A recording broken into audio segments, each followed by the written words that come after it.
रमज़ान में दो ही चीज़ें, एक रोज़ा और एक तरावी। जिस चीज़ का पहले से इस्तकबाल किया जाता है ना, पहले से उसका इकराम हो जाता है। मेहमान आने के बाद इकराम करेंगे वो मज़ा नहीं आएगा।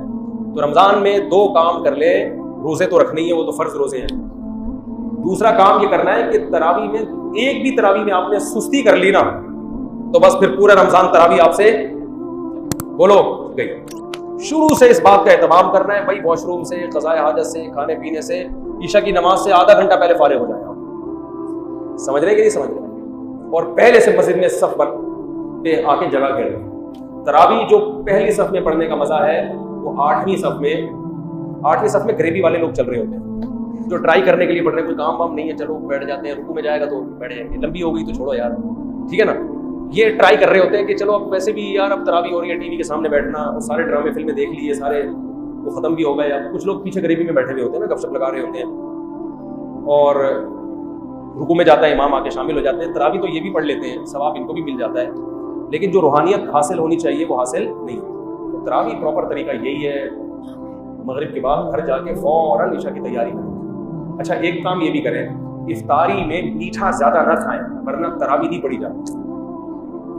देखो इफ्तारी में खाना क्या है, रमजान जो है ना सेहत बनाने का बड़ा बेहतरीन नुस्खा है। इसमें अल्लाह आपको मौका देता है, अभी कोलेस्ट्रॉल को खत्म करवा दो, लेकिन रमजान में लोगों का मोटापा कम होने के बजाय बढ़ता है, क्योंकि इफ्तारी में तबीयत से तेल वाले पकोड़े फोड़ते हैं, तबीयत से बिरयानियां खाई जाती हैं, चाट और ये और वो एक ही दम इतना खाया जाता है कि आम दिनों में डिवाइड करके खाते थे, थोड़ा गनीमत थी, अब एकदम फोड़ते हैं।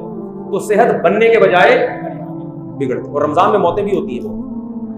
तो इसलिए रमजान का अल्लाह ने जो आपको पैकेज दिया है ना, इफ्तारी में आप खाएं क्या, हटो बच्चों हो जाएंगे आप 15-20 दिन मेरी बताई हुई खुराक अगर खाएंगे, 15-20 दिनों के बाद आपको ऐसा लगेगा कि मुफ्ती साहब जो 4 शादियों पे बयान करते थे वो गलत नहीं थे, कुछ उनमें हकीकत है।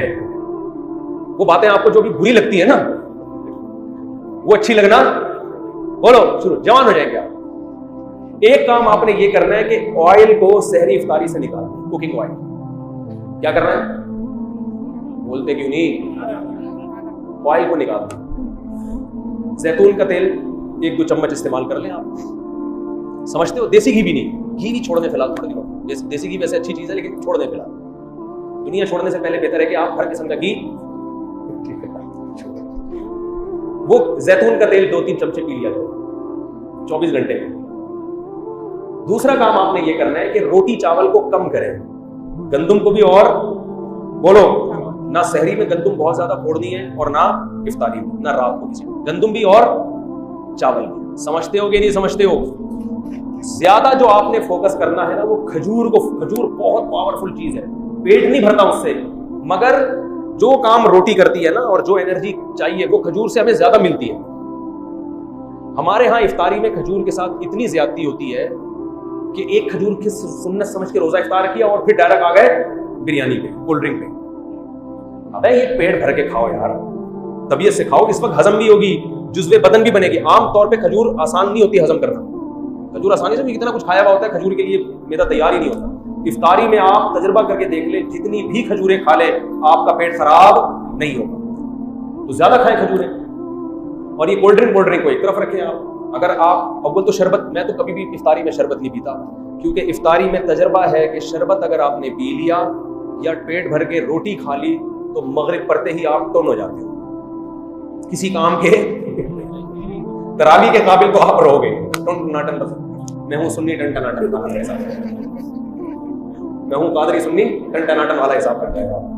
ना तरावी पढ़ी जाएगी ना पढ़ाई जाएगी। पीछे देखो लोग तरावी में पहली रकत से ही घूमना शुरू कर देते, सो रहे होते।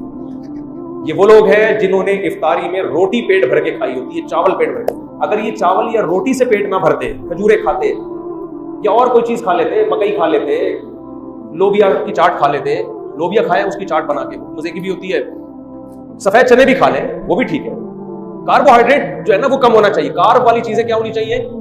ऐसी चीजें जिनमें निशास्ता होता है, मिठास होती है। जैसे रोटी में तो बहुत कार्ब है ना, चावल में बहुत कार्ब है, ये कम खाएं। बाकी आप दालें खाएं, आप चाट खाएं, बेशक सफेद चने की चाट खा लें, दही बड़े खा लें, तो कोई इतना मसला नहीं है। जायदादें खा के बैठे हुए होते हैं लोग, तो दही बड़े बड़े आराम से हजम हो जाएंगे। तो यानी कुछ भी खा लें आप इफ्तारी में, बेहतर है कि खजूर ज्यादा खाएं। एक सेकंड, लेकिन आपने इफ्तारी में रोटी और चावल कम। तो 3-4 दिन आपको टेंशन होगी, उसके बाद आदी हो जाएंगे, फिर मजा आना शुरू होगा कि यार क्या तबीयत हल्की फुल्की, आंखों में रोशनी तेज हो जाएगी यार। तो सहरी में भी आपने रोटी और चावल को कम करना है और ऑयली चीजों को, और इफ्तारी में भी रोटी चावल को आपने कम करना है। जब भूख लगे लोबिया की चाट खा ली, या सफेद चने की चाट खा ली, या काले चने की चाट, पकौड़े भी इतना कोई मसला नहीं करेंगे, पकौड़े भी खा, बेसन है ना वो भी इतना मसला नहीं करेगा पकौड़ा। ज्यादा जो टेंशन देगी ना आपको रोटी और चावल, और ये कोल्ड ड्रिंक और शरबत पियो टन। जिस खुराक को खाने के बाद इंसान टन हो रहा है ना, सुन्नी टन टनाटन बन रहा है, तो समझ लो ये खुराक आपकी बॉडी में फैट पैदा कर रही है। ये खुराक क्या कर रही है आपकी बॉडी में, ये उसूल याद रखो। शरबत पीते ही टन होती है, तबियत की नहीं होती, नहीं होती तो तजुर्बा करके देख ले। इसका मतलब ये क्या पैदा कर रही है, फैट, ये बॉडी को मोटा कर रही है। रोटी खाते ही तबियत क्या हो जाती है, एकदम आदमी को गुनूद की, ये क्या कर रही है, फी नफसी जरूरी है रोटी, लेकिन आपको मैं रमजान का पैकेज दे रहा हूँ, ठीक है ना। और चावल को भी आधी रोटी खा ले बस, बहुत है। बाकी दूसरी चीज फल फ्रूट को फोकस, गोश्त खाएं तबीयत से, अल्लाह ने अगर पैसा दिया गोश्त खाएं, मछली खाएं, गोश्त खाएं, ये चीजें खाएंगे फायदा होगा, नुकसान नहीं होगा। लेकिन रोटी चावल अगर आपने उसी स्पीड से फोड़ना शुरू किया जिस स्पीड से आप खा रहे हैं, तो रमजान आपको कोलेस्ट्रॉल का तोहफा देकर जाएगा, फैट चढ़ा के जाएगा, आंखों की बीनाई खराब हो जाएगी आपकी, शुगर की बीमारी पैदा होगी, हार्ट अटैक के खतरे। बहुत से लोग इफ्तारी करते ही लेटे तो उठे, पुलिस भी आके उठाया, पुलिस से भी ऐसे कई केसेस मेरे सामने आए हैं कि सहरी खा के सोए थे और पुलिस भी उनको नहीं उठा, क्योंकि सहरी में जिस किस्म की चीजें खाई हैं उनके बाद अगर बंदा उठ जाए तो ये हैरानगी की बात है कि आप उठे कैसे। आपने तो उठने का कोई ऑप्शन, खजला खा रहे हैं सहरी में, इतना ऑयल से भरा हुआ होता है, पीनिया खा रहे हैं, और ये ऑयल भी मार्केटों का ऑयल, जिसका पता नहीं है कि ये किस चीज का तेल है। तो इसलिए थोड़ा सा अपने आप को तमीज से ले आए, लेमन पिया करें, विटामिन सी मिलता है, तो इससे आप देखो ऐसे निथर जाओगे, हटो बच्चों हो जाओगे। आप ईद की चांद आपको सबसे पहले नजर आएगा, आपकी आंखें इतनी तेज हो जाएंगी, सबसे पहले आपको चांद नजर आएगा, आप बोलोगे वाह भाई सुभान अल्लाह। तो बहुत फायदा होगा, लेकिन 1 हफ्ते की प्रैक्टिस करनी पड़ेगी इसकी, और इससे कोई कमजोरी नहीं होगी। रोटी खत्म नहीं करनी है, याद रखो, कम करनी है।